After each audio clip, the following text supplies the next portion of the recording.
Hi, I'm Kathy McBreen, president of Millionaire Corner, and we are delighted to have here today Luke Knecht, one of the foremost leading fixed income portfolio managers in the country.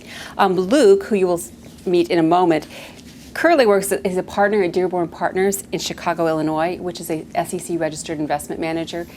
Prior to that, he worked at Dresner RCM Global Investments, and prior to that, he was the chief investment officer at Harris Investment Management.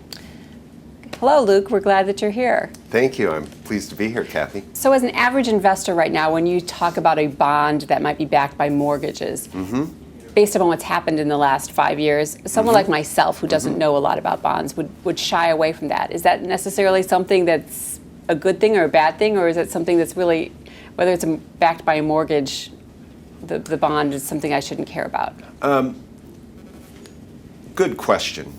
Mortgages have been linked to a lot of the financial turmoil that we've been through, and so I understand that people may think of that as a negative in their investment decision-making process, but very, very few mortgage problems actually resulted in losses to investors if they stuck to the government-backed type mortgage programs, Fannie Mae, Ginnie Mae, Freddie Mac, those types of programs.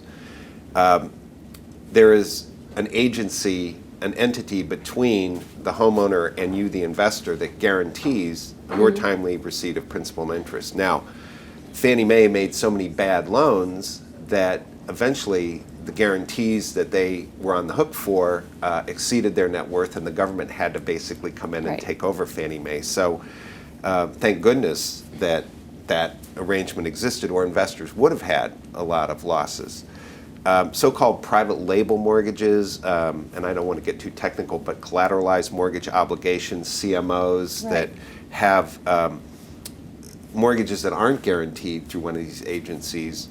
There were losses experienced there, but it just depended on the underwriting practices of the lender. So I wouldn't shy away from mortgages, and other than just to be aware that they do have certain risks, i.e. prepayment risks that you were talking about earlier, that some other things don't.